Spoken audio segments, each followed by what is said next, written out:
Hey everyone, it's Jessie and welcome back to my channel. Today we are diving into a topic I'm very passionate about, and that is solo travel.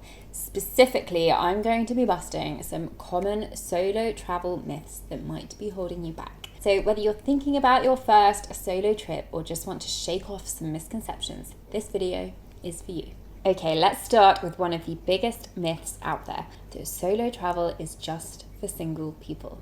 Trust me, this could not be further from the truth. Whether you're married, in a relationship, or single, solo travel is about self-discovery, adventure, and enjoying your own company. When I started solo traveling, I was single, but I have continued to solo travel despite being in a relationship for over 5 years now. Don't get me wrong, I love going on holiday with my partner, but I also still enjoy my solo trips, and I know some people find that strange. But for me, it's an important way to recharge and pursue personal interests. In fact, a lot of solo travelers are married or in long-term relationships. It is perfectly normal to want to have your own adventures even when you have a partner back home. Solo travel isn't about avoiding others, it's just about enjoying time with yourself and growing through new experiences. Also for me, as I work for myself, I'm able to travel a lot more than someone who has, say, a more traditional 9-to-5 job. And just because my partner or my friends can't get the time off work doesn't mean that I'm not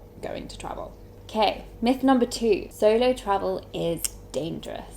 The safety question. I hear this one all the time. Is solo travel dangerous? The truth is, it doesn't have to be any more dangerous than regular travel as long as you're smart about it. Safety is, of course, important, yes. But solo travelers are usually more alert and aware of their surroundings because we know we don't have a companion to fall back on. One thing I'd always recommend you do before a trip is check the latest safety information like travel advisories or any local issues to be aware of. Just staying prepared and following basic safety rules like avoiding unlit areas at night, keeping an eye on your belongings, and just trusting your instincts can make a huge difference. Myth number 3, solo travel is lonely. Okay, let's address loneliness. This was something I was really worried about when I first started solo traveling. I thought I'd be sitting alone in cafes or walking around all day without anyone to talk to, but honestly, that doesn't have to be the case if you don't want it to be. Solo travels are so much more approachable, and I've met more people while traveling alone than I ever did in a group. Whether it's meeting locals or connecting with other solo travelers, you'll find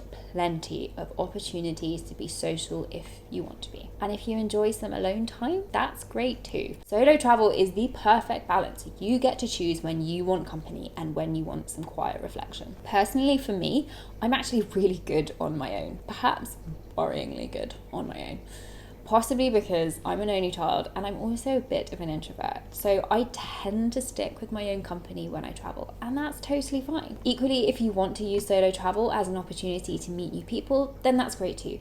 It can be what you want it to be, and that's the beauty. Myth number 4, solo travel is only for the young. It's a big misconception that solo travel is just for young backpackers hopping from hostel to hostel. But let me tell you, solo travel is for anyone at any age. In fact, more and more older travelers are hitting the road solo, whether it's for personal growth, adventure, or simply to take a break from daily life. I've met solo travelers in their 50s, 60s, and beyond, and they're often just as enthusiastic, if not more, as younger travelers. So it doesn't matter whether you're a student, a professional, or retired, solo travel is absolutely for you. Myth number 5, solo travelers are antisocial. Okay, let's debunk the idea that solo travelers are just antisocial. Just because someone is traveling alone doesn't mean they don't want to interact with others. In fact, I'd argue solo travelers are often more social. You're not tied down to a group or itinerary, so you're free to join tours, attend events, or strike up a conversation with locals.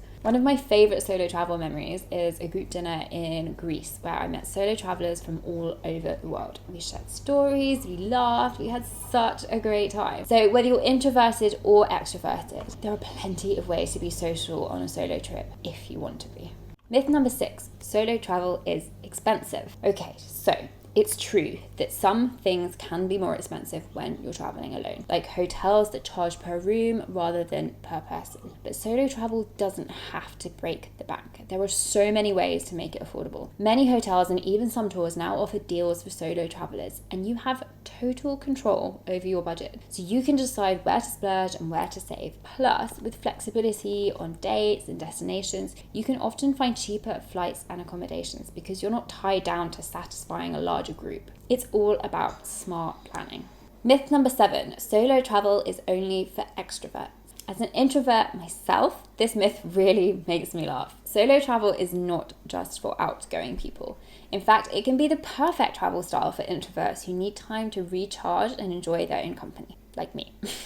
When you're on your own, you can set your own pace and decide how much or how little socializing you want to do. You don't have to worry about anyone else's agenda, and that freedom is so refreshing. You can have quiet, reflective moments, and when you're ready, you can engage with others on your own terms.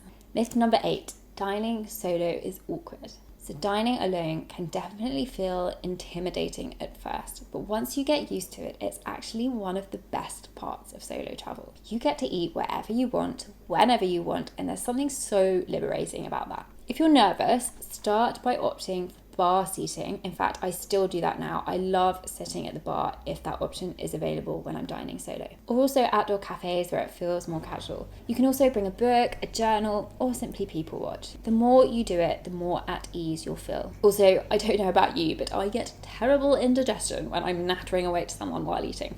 So at least I can enjoy my meals in peace and comfort. Myth number 9, solo travelers only stay in hostels. Let's bust this myth, because while hostels are great for budget travelers and meeting people, they are not the only option. These days, solo travelers have so many choices, from boutique hotels to Airbnbs, capsule hotels, and luxury hotels. Personally, I love the boutique hotels. I don't always feel super comfortable in remote Airbnbs by myself, but at a boutique hotel, you get the safety, security, and luxury amenities of a hotel with a personal, family-friendly touch of a smaller establishment. The key is to choose what makes you feel comfortable and safe while fitting your travel style. And there you have it, 9 solo travel myths officially debunked. I hope this video has cleared up some of the misconceptions about solo travel and given you the confidence to take the plunge if you've been thinking about it. Have you heard of any other solo travel myths? Drop them in the comments below and let's chat. Don't forget to like, subscribe, and hit that notification bell for more travel tips and inspiration.